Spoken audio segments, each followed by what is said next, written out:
치아의 상아질은 신경하고 직접적으로 미세한 관으로 연결이 되어 있는데, 따라서 노출된 상아질에 자극이 올 경우에 그 자극이 안녕하십니까? 여러분의 치아건강 지킴이 도봉예측과 이정훈 원장입니다.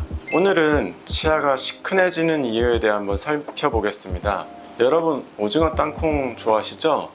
저도 너무 좋아하는데요. 특히 곶감에 호두나 땅콩을 넣어서 이렇게 돌돌 말아 먹는 걸 너무 좋아하는데요. 어릴 때 아랫목에서 TV 보고 있으면 어머님이 하나씩 만들어서 주셨는데 그게 그렇게 맛있을 수가 없었습니다. 지금은 저도 이제 치아 건강을 위해서 자주는 아니고 가끔 먹는 편인데요. 이렇게 한국인들은 오징어 땅콩을 주전부리로 많이 먹습니다. 남자분들은 특히 술 한잔 하시면 마른 안주로 먹태나 노가리 이런 음식을 자주 드시죠. 이런 걸 자주 먹는 분들은 아무래도 다른 사람에 비해서 치아의 마모 속도가 빨라질 수밖에 없습니다. 또 저작근을 많이 사용하기 때문에 턱 근육이 발달해서 얼굴형이 사각인 경우도 많고요. 처음에는 치아가 튼튼해서 버텼지만 차츰 마모가 되면 어떻습니까? 치아가 무쇠가 아닌 이상은 망가질 수밖에 없을 것입니다. 먼저 치아의 구조를 살펴보면 치아는 구조상 가장 바깥에 범낭질, 영어로는 에나멜이라고 하는 구조가 있는데, 이것이 치아에서 가장 단단한 부분입니다. 이 범낭질의 두께는 한 1.5에서 2mm 정도 되는데, 마모가 되면서 서서히 범낭질이 닳아서 사라지게 됩니다. 그러면 그 범낭질의 안쪽에 있는 구조물인 상아질이 노출되게 되는데요. 범낭질은 색깔이 흰색이고 상아질은 노란색이어서 쉽게 두 층을 육안으로 구별할 수도 있고요. 따라서 마모가 많이 된 치아는 씹는 면 색깔이 노란색으로 가는 경우가 많겠죠. 자, 이제 왜 이가 실인지 시큰한지 설명을 드리겠습니다. 치아의 상아질은 신경하고 직접적으로 미세한 관으로 연결이 되어 있는데요. 따라서 노출된 상아질에 자극이 올 경우에 그 자극이 신경까지 전달될 수 있습니다.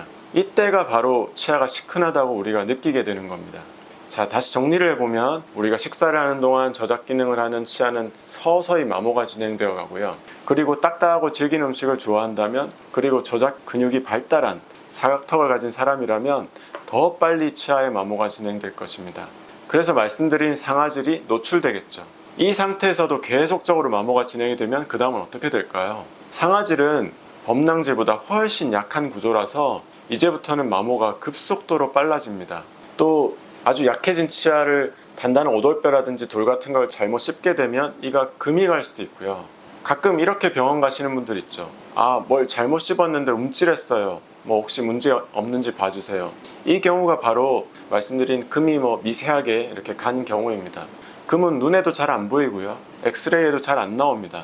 하지만 예후가 좋지는 않습니다. 왜냐하면 금이 가면 더 이상 금이 안 가도록 치아를 완전히 씌워야 되기도 하고요. 또 어떤 경우는 금이 잇몸 밑으로 내려가서 치료가 안 되고 빼야 되는 경우도 있기 때문입니다.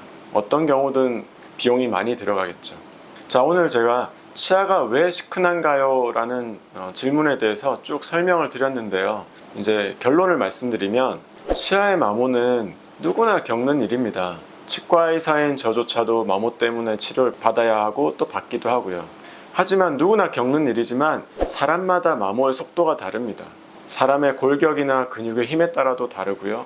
특히 식습관에 따라 많은 차이를 나타내는데요. 딱딱하고 질긴 것을 좋아하신다면 아마 다른 사람보다 치아의 마모가 많이 진행되었다고 생각하시면 됩니다. 우리가 오징어 땅콩 같은 음식을 아예 안 먹을 수는 없겠죠. 가끔 드시는 거는 괜찮습니다. 하지만 자주 먹거나 아니면 술을 드시고 호기로 병뚜껑을 따거나 이로 따거나 껌을 자주 씹거나 하는 것은 치아에 좋은 것은 아닙니다. 치아는 아끼고 보호해주는 만큼 우리에게 좋은 친구로 오랫동안 남아있을 거고요. 여러분도 치아 관리를 잘 하셔서 치아를 하나도 빼지 않고 28개의 치아를 80세까지 갖고 가시기를 바라겠습니다. 참고로 치아 기름이 2080은 20개의 치아를 80세까지라는 뜻인데 100세 시대인 요즘 여러분은 2890이나 28100 하십시오. 아까 이제 마지막으로 언급드렸지만 마모된 치아의 치료는 부위에 따라 달라질 수도 있고요. 단순한 치경부 마모는 간단하게 레진으로 떼올 수도 있고, 씹는 면 마모나 금이 간 경우는 크라운을 해야 될 수도 있습니다. 지금까지 긴 영상 시청해 주셔서 감사합니다. 이상 도봉예측과 이정훈 원장이었습니다.